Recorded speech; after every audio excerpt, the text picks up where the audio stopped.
clicking on the video. I want to say as well, thanks for all the support so far. Hopefully we can get more subscribers to join us. Today we're looking at Alpha Predator, the unboxing, NECA's 100th edition figure. It's going to be tying into Predator Hunting Grounds game that I've been playing recently, as there's going to be an Alpha Predator actually in the game that you get to use, which will be quite exciting.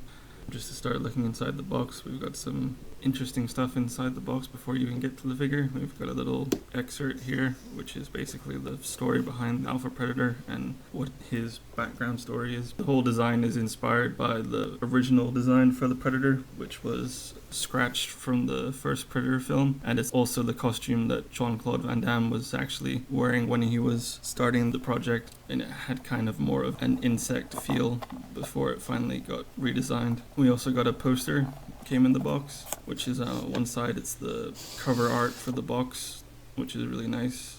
Quite hard to fit into the camera, so I had to kind of show both halves of it to show that. And then on the other side you've got the other 99 figures that NECA has produced so far for Predator. And then we get to look at the figure himself, taking him out of the box there. Speaking of the box, it's a nice box, got lots of nice artwork there and nice designs. And also another bit of story behind the figure as well on the back of the box. A lot of the footage is sped up because it kind of took me a while to, first of all, as you can see, get him out of the box himself, because I know people like to over twist these things. Helps keep the Predator or the figure inside nice and secure for transport, slowly but surely, even though it's sped up, getting him out of there. And the other reason behind his armor that they redesigned for this is also because it's supposed to be that Predators originally were more animal-like, which is going back to the history that they kind of got given, or at least a part of their species got given, the Hish-Quaten, which was first realized in the book Forever Midnight by John Shirley, a book that was released in 2006. And it basically gave the Predators, or a part of their species, a different backstory, who were, like I said, once animalistic. Because they were kind of primitive, they were enslaved by a species of insectoids called the Emengi, and the Emengi basically turned them into a workforce after they messed around with their gene pool and turned them into more of what we would associate to a predator. They used them for slave labor and then also eventually for fights for entertainment purposes. As you can imagine, the predators got stronger and stronger until eventually they also got smarter and realized that this was their home world and that they're being used for this sport, so they kind of had enough. And when one was eventually made big enough, strong enough, that predator, which is this one, Alpha Predator, decided to form his own tribe unbeknownst to the Emengi, and since they became ironically the same as what the Hish-Quaten were at first, which was an easy target, so they were easily overthrown by the predators. Once they did that, the first predator tribe was formed and they took their planet back, and then they first sought out to advance their weaponry and also to try and seek out the remaining Emengi across the galaxy, and that was the first thing that they did. But there are a lot of controversies behind the book Forever Midnight because it kind of showed the predators in a light that they weren't really known to be in. They were very brutal. They killed women and children. They allegedly took slaves as well. They just weren't their usual bound by honor type selves, which is kind of what other predator novels are kind of saying as well, is that although the traditional predator would be honor bound and follows a code, and there were predators that didn't do that.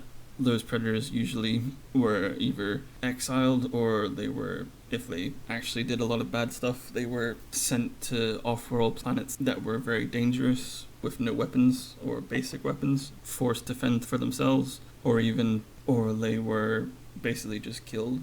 And for the ones that obviously survived or got away, they found other predators that were similar to them and formed their own tribes. And I think the one theory is that the Hish-Quaten, or predators like that, is the predator race that you see in the Predators movie, the one with Adrian Brody as the main hero character. The super predators, basically, those were based more on the Hish-Quaten after they'd continuously enhanced themselves to become even more and more stronger and more deadly. And also the other similarity as well was that the predators in the Forever Midnight story all tended to have single-bladed wrist gauntlets, which is again similar to the way the predators in Predators were shown. But then they kind of kept going with it, and of course the Shane Black movie that came out put it to the most extreme it could be with a extremely enhanced predator, which was basically instead of looking more half human, it was more half ape or something like that. And, well, it was huge. And then for some reason they decided that let's make this guy even more hard to believe by hinting very lightly that as well as having a cloak, he's also got some form of endoskeleton that he can activate with his wrist gauntlet, which basically means that underneath his skin he's basically got a huge Kevlar vest underneath his skin, which is why he was basically not dying to pretty much anything until I think there was one point where he had landed in water, or he had stepped in water, and that turned off his cloak, but it also turned off the armor plating that was underneath his skin, which is why he was able to die by one bullet randomly at the end of the movie. And sorry for anyone who hadn't watched it who just got spoiled by it there. You're better off not knowing what happened in that movie if you're a fan of the Predator universe. Anyway, back to the figure. Sorry as well, this is one of my first unboxings of not a figure basically, but more of a NECA figure, my first figure that I've had from them. And actually there was kind of an annoying defect with this one actually.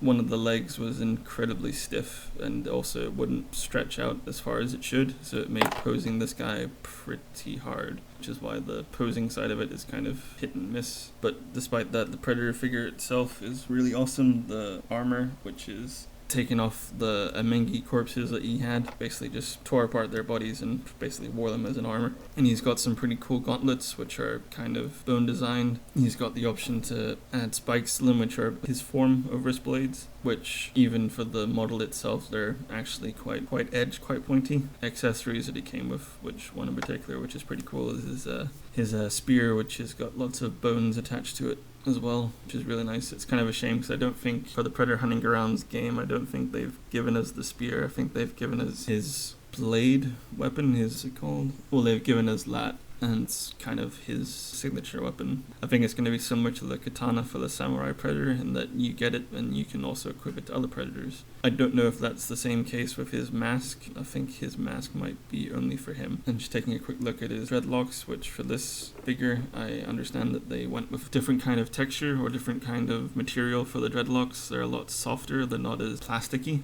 They're more of a soft plastic. And also his back armor is actually really cool with the way that his dreadlocks are kind of going through a separate part of his armor to kind of keep them out of the way, because he's probably got some of the longest dreadlocks that you've seen on a Predator. And that's the end of the video. Hope you enjoyed it. This is the first time that I'm adding my voice to the video, so hopefully you enjoyed that, and hopefully you'll join me on the next